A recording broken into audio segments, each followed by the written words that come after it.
اور مسجد کو دوبارہ نیست و نابود کر دیا گیا. بس 2 دفعہ ہیکل سلیمانی تعمیر ہوا اور 2 دفعہ برباد ہوا. یہ سب کچھ جب ہو چکا تو اس کے بعد اللہ تعالیٰ فرماتا ہے عسیٰ ربکم ان یرحمکم وان عدتم عدنا وجعلنا جہنم للکافرین حصیرا. ابھی بھی خدا تعالیٰ کو ہو سکتا ہے تم پر رحم آ جائے. یعنی یہ 2 ہلاکتیں پوری ہو گئیں, 2 پیشگوئیاں ختم ہوئیں اپنے وقت پہ پوری ہو کر, لیکن عسیٰ ربکم ان یرحمکم یہ کب ہونا ہے اور کس طرح ہونا ہے, اس کے متعلق اسی سورت کے آخر پر یہ آیت ہے جو حضرت صلی اللہ علیہ وسلم کے زمانے سے کے مضمون سے تعلق رکھنے والی آیت ہے اور اسی مضمون میں گھری ہوئی آیت ہے, جس کا مطلب ہے کہ یہ رحم کا واقعہ دور آخر میں حضرت محمد رسول اللہ علیہ وسلم کے زمانے میں آپ کی امت کے وقت میں ہونا تھا. انہوں نے فرمایا وَقُلْنَا مِن بَعْدِهِ لِبَنِي إِسْرَائِيلَ اسْكُنُوا الْأَرْضَ فَإِذَا جَاءَ وَعْدُ الْآخِرَةِ جِئْنَا بِكُمْ لَفِيفًا, کہ جب وہ وعدہ آخرہ آئے گا جبکہ ساری دنیا سے تمہیں اکٹھا کر کے دوبارہ اس زمین پر لے کے آنا ہے, تو اس وقت خدا کی تقدیر ایسا انتظام کرے گی اور تم سب لوگوں کو اکٹھا کیا جائے گا. یہ واقعہ پہلی دفعہ ہوا ہے. گزشتہ تاریخوں میں یہود بار بار فلسطین پر بستے رہے, لیکن ایک دفعہ بھی ایسا نہیں ہوا کہ ڈایسپورا یعنی جو سارا علاقہ جہاں یہود منتشر ہوئے تھے ان تمام علاقوں سے دوبارہ اکٹھے کیے گئے ہوں. یہ تاریخ عالم کا پہلا واقعہ ہے. بس دیکھیں قرآن کریم کی پیشگوئیاں کس صفائی اور کس حیرت انگیز شان کے ساتھ پوری ہوئی ہیں اور آئندہ پوری ہوں گی. بس یہود کو میں بتانا چاہتا ہوں کہ ان پیشگوئیوں سے معلوم ہوتا ہے کہ خدا کی تقدیر نے تم پر رحم کھاتے ہوئے اور نازی جرمنی میں جو تم پر مظالم کی حد ہو گئی ہے ان کے نتیجے میں یہ فیصلہ کیا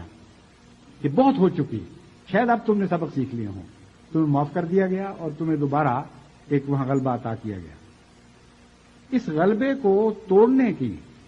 مسلمان قوت و حکومتوں کو طاقت نہیں ہوگی, کیونکہ احادیث سے پتہ چلتا ہے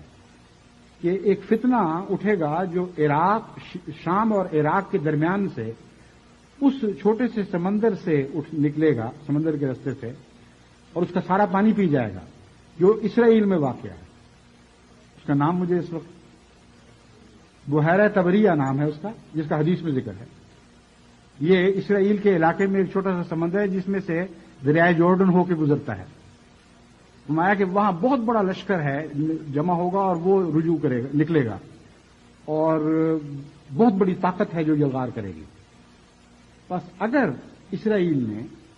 پچھلی 2 تاریخی ہلاکتوں سے سبق حاصل نہ کیا, تلخ تجربوں سے سبق حاصل نہ کیا, تو تمام دنیا کے امن کو درم برم کرنے کے لیے اسرائیل سے فتنہ اٹھے گا,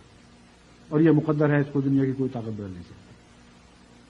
پھر اللہ تعالیٰ فرماتا ہے کہ ہم اسے تباہ کریں گے اور ہم ایسا انتظام کریں گے کہ وہ ساری طاقتیں جو ان کی ممد اور مددگار ہیں ان کے ٹکڑے اڑا دیں اور ان کو عبرت کا نشان بنا دیں. آخری پیغام اس حدیث میں یہ ہے کہ خدا تعالیٰ ان کے گلوں میں ایسی گٹھلیاں نکالے گا اور ایسی بیماریاں پیدا کرے گا جس کے ساتھ وہ بڑی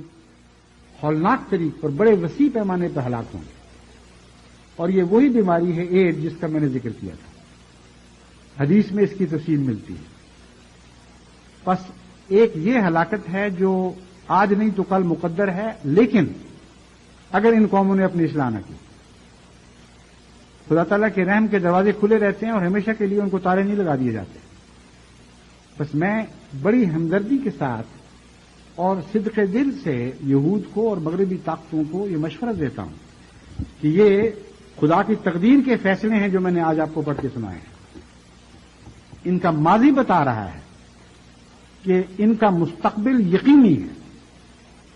کیونکہ جن باتوں کا ماضی سے تعلق ہے وہ بین ہی اسی طرح ہو چکی ہے, اور جن کا مستقبل سے تعلق تھا ان کا نصف بین ہی اسی طرح پورا ہو چکا ہے. بس باقی آنے والی باتیں بھی وہی ہیں جو لکھی جا چکی ہیں, اور اس تحریر کو دنیا میں کوئی بدل نہیں سکتا. بس اگر تم چاہتے ہو کہ دنیا میں ایک لمبا امن کا دور چلے تو سب سے زیادہ ضرورت اسرائیل کو ہے کہ اپنے رویے میں تبدیلی پیدا کرے, ظلم اور سفاکی کے ساتھ تاریخی رابطے توڑ لے اور جیسا کہ قرآن کریم نے نصیحت فرمائی ہے احسان کا سلوک شروع کرے. اگر اسرائیل احسان کا سلوک شروع کرے اور مسلمانوں سے تعلقات کی بنا احسان پر ڈالے اور باقی دنیا سے بھی احسان پر تعلقات کی بنا ڈالے تو میں آپ کو یقین دلاتا ہوں کہ یہ طاقت بہت بڑی عظیم طاقت بن جائے گی جس کا فیض ساری دنیا میں پھیلے گا اور مسلمان اور یہود مل کر اگلے زمانوں میں سینکڑوں یا ہزاروں سال تک دنیا کے امن کی ضمانت بن جائیں گے. لیکن اگر یہود نے ایسا نہ کیا تو پھر ایک تیسری عالمگیر جنگ کے ذریعے جیسا کہ میں سمجھتا ہوں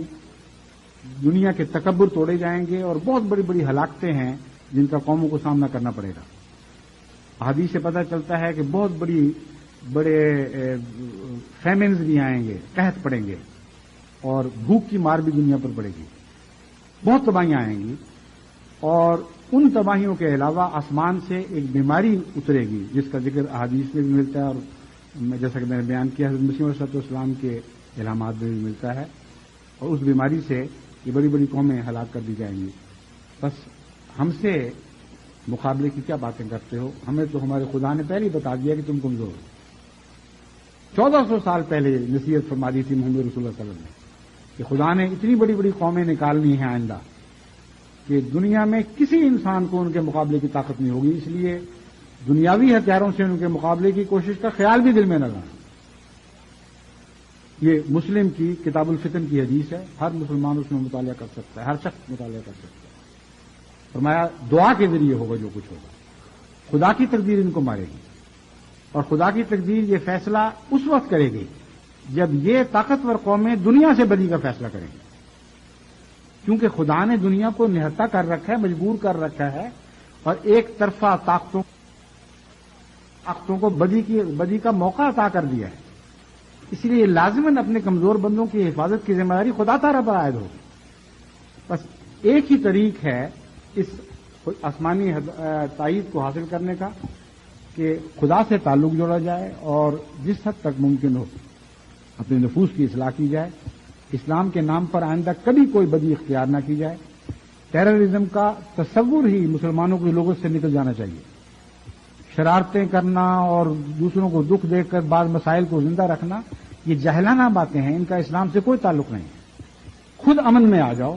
خود اپنے تعلقات کو درست کر لو, غیر قوموں سے اپنے تعلقات کو درست کرو اور صبر کے ساتھ انتظار کرو, پھر دیکھو کہ کس طرح خدا کی تقدیر دنیا کی ہر دوسری قوم کی تقدیر پر غالب آ جائے.